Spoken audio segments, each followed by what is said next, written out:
হাঁস খেতে যান না চাঁদাবাজি করতে চান? হাঁস খাওয়ার ছলে রাতে রাতে তারা এই চাঁদার টাকা তুলে বেড়ায়। চাঁদাবাজ উপদেষ্টা, চাঁদাবাজ পার্টি হিসেবে তারা অলরেডি পরিগণিত হয়েছে। সিপি এবং এনসিপি একে অপরের পরিপূরক, যার কারণে একজন অন্যজনের অপরাধের সমর্থন দিয়ে যাচ্ছে। আমরা দেখলাম যে সরকারের যিনি যিনি উপদেষ্টা হন, সরকারিভাবেই কিন্তু তাদের বাসায় কাজের লোক থাকে এবং রান্না করার লোকও থাকে। একজন উপদেষ্টা দেখলাম বললেন যে আমার বাসায় রান্না থাকে না। উপদেষ্টা অনেক বড় পদ, এই পদে যারা থাকেন তাদের বাসার কাজের লোক, ড্রাইভার, রান্না করার লোক সবই থাকেন। এখন আমরা যেটা দেখলাম, যিনি বললেন যে তারা রাতে হাঁস খেতে যান না চাঁদাবাজি করতে চান, এটা কিন্তু আমরা সংবাদ মাধ্যমে বা সামাজিক যোগাযোগ মাধ্যমে আমরা দেখেছি। আমরা মনে করি তারা এই হাঁস খাওয়ার ছলে রাতে তারা এই চাঁদার টাকা তুলে বেড়ায়। এটা আমরা দেখলাম, আমরা মিডিয়াতে পেলাম।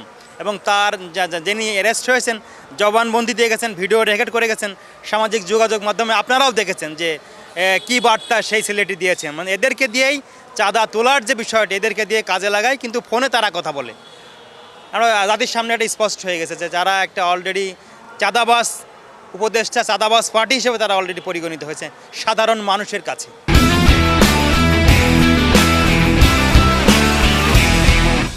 আমরা মনে করি এনসিপি এবং উপদেষ্টারা এরা একে অপরের পরিপূরক। নাহিদ ইসলাম সেও তো একজন উপদেষ্টা ছিলেন, পদত্যাগ করে তিনি একটা দল করেছেন এনসিপি, সেই দলের প্রধান হয়েছেন। সাথে আরেকজনকে রেখে গেছেন সরকারে অর্থের যোগানদাতা হিসাবে আর কি। সরকার এবং এনসিপি, আমরা মনে করি এই উপদেষ্টা এবং আসিফের ঘটনায় যে এনসিপি তার সমর্থন নিচ্ছে, কেন নিচ্ছে?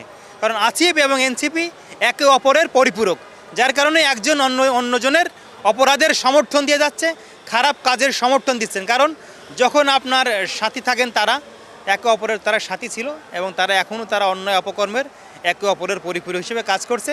আমরা মনে করি তারা একজন আরেকজনের অন্যায়কে সমর্থন দিচ্ছেন, কাজ করছেন একসাথে। এটা আমরা জাতির সামনে মানে প্রকাশ্যে সত্যতা প্রমাণ মিলেছে।